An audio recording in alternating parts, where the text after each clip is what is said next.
नमस्कार मित्रांनो, मी यश स्वागत करतो परत एकदा एका नव्या व्हिडिओमध्ये. तर आजच्या व्हिडिओचा टॉपिक असा आहे मित्रांनो, का ऑटोनॉमस कॉलेज आणि नॉन ऑटोनॉमस कॉलेज यांच्यामध्ये मेन डिफरन्स काय आहे मित्रांनो. तर तुम्ही जर आपल्या चॅनलवरती नवीन असाल तर आपल्या चॅनलला सबस्क्राईब करून ठेवा, जेणेकरून आपले जे काही नवीन नवीन व्हिडिओज आहेत ते तुमच्यापर्यंत रेग्युलर मिळत राहतील मित्रांनो. तर चला आजच्या व्हिडिओला सुरुवात करूया. तर आजच्या व्हिडिओमध्ये मेन म्हणजे असं आहे का सर्व मुलांना एक म्हणजे मुलं कन्फ्यूज असतात की ऑटोनॉमस कॉलेज घ्यावं का नॉन ऑटोनॉमस कॉलेज घ्यावं. तर त्याच्यावरती पण हा व्हिडिओ थोडाफार बेस असणार आहे मित्रांनो. कारण हे जे आपण डिस्कशन करणार आहे याच्यावरून तुम्हाला एकदम क्लिअर होऊन जाईल का नॉन ऑटोनॉमस कॉलेज बेटर आहे का ऑटोनॉमस कॉलेज बेटर आहे. तर चला मी सुरुवात करतो डिस्कशनला. तर सर्वात पहिल्यांदा जे काही सिलेबस असतो मुलांना, तो सिलेबस ऑटोनॉमस कॉलेज हे स्वतः त्याचं डिझाईन करतं. जो टॉपिक वाटतो का कॉलेजवाल्यांना का हा सिलेबसमध्ये असावा तो कॉलेज इन्क्लूड करतं, आणि जो वाटतं की हा टॉपिक नसला पाहिजे सिलेबसमध्ये तर तो टॉपिक रिड्यूस करून टाकतं. तर तसं नॉन ऑटोनॉमस कॉलेजमध्ये नसतं मुलांना. नॉन ऑटोनॉमसमध्ये कसं असतं की कोणत्या पण युनिव्हर्सिटीच्या अंडर ते कॉलेज चालत असतं. म्हणजे समजा SPBU म्हणजे सावित्रीबाई फुले युनिव्हर्सिटी आहे किंवा मुंबई युनिव्हर्सिटी यांच्या अंडर जे आहे ते कॉलेज चालत असतात. तर त्याच्यामुळे काय होतं की जी युनिव्हर्सिटी जे आहे तो पूर्ण सिलेबस डिझाईन करतात, त्या सिलेबसच्या अंडरच त्या कॉलेजांना चालायला लागतं मित्रांनो. तर हा एक मेन डिफरन्स त्याच्यामधला आहे मित्रांनो. अजून जर पुढे गेलं तर समजा आता कॉलेज भरतील, एक्झाम स्टार्ट होतील, तर एक्झामच्या डेट्स ज्या आहेत त्या डेट्स पूर्णपणे जे आहे कॉलेज ठरवतं मित्रांनो.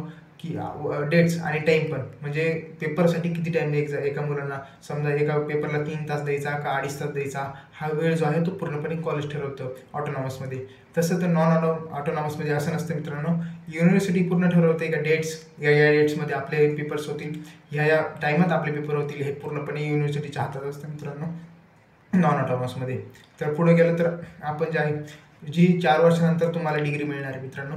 तर ते डिग्री मिळाल्यानंतर त्या डिग्रीवरती जे आहे ते नाव जे येणार आहे ऑटोनॉमसमध्ये, कॉलेजचं नाव येणार आहे जे कॉलेजमधून तुम्ही डिग्री घेतली. पण नॉन ऑटोनॉमसमध्ये असं नसणार मित्रांनो. ज्या युनिव्हर्सिटीच्या अंडर तुमचं कॉलेज चालतं मित्रांनो, त्या युनिव्हर्सिटीचं नाव तुमच्या डिग्रीवरती असतं मित्रांनो नॉन ऑटोनॉमसमध्ये. तर अजून जर बघायला गेलं तर ऑटोनॉमस कॉलेजचं ॲडव्हान्टेज असं असतं मित्रांनो की नवीन नवीन जे काही कोर्सेस आहेत ते नवीन नवीन कोर्सेस आपल्याला इन्क्लूड असतात आपल्या सिलेबसमध्ये. त्याच्यामुळं फायदा असा होतो मुलांना की नवीन नवीन गोष्टी शिकायला मिळतात. पण नॉन ऑटोनॉमसमध्ये काय असतं मित्रांनो की ज्या ॲक्टिव्हिटीज काही ॲड होणार आहे त्या स्लोली ॲड होत चालतात मित्रांनो, नवीन नवीन ॲक्टिव्हिटीज. त्याच्यामुळं ऑटोनॉमसवाल्यांना हा फायदा आहे का ज्या पण काही नवीन नवीन गोष्टी, नवीन नवीन टेक्नॉलॉजीज येत आहे त्या लवकर शिकायला मिळतात मित्रांनो ऑटोनॉमसमध्ये.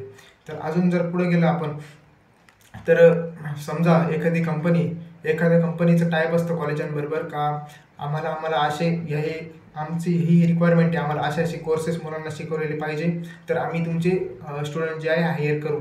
तर ऑटोनॉमसमध्ये असं चालतं मित्रांनो का इंडस्ट्री सांगते मुलांना, इंडस्ट्री सांगते तिथल्या युनिव्हर्सिटीला का आम्हाला असा सिलेबस डिझाईन करून द्या, आम्ही तुमची मुलं हायर करू. तर ऑटोनॉमसमध्ये हे पूर्णपणे केलं जातं मित्रांनो.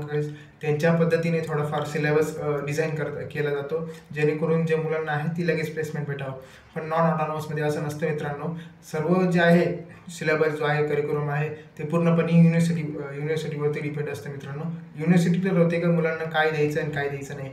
तर हा जो आहे हा मेन डिफरन्स आहे दोन्ही याच्यामधला, ऑटोनॉमस आणि नॉन ऑटोनॉमसला. पण आता तुम्ही म्हणशाल का आता आम्ही कोणतं कॉलेज घेतलं पाहिजे, तर असं काही नसतं मित्रांनो. विषय कसा असतो मित्रांनो का जे पण काही तुमच्याकडे स्किल्स आहे त्या स्किलवरती मॅटर करतं की तुम्हाला पुढे जॉब कशी भेटेल मित्रांनो.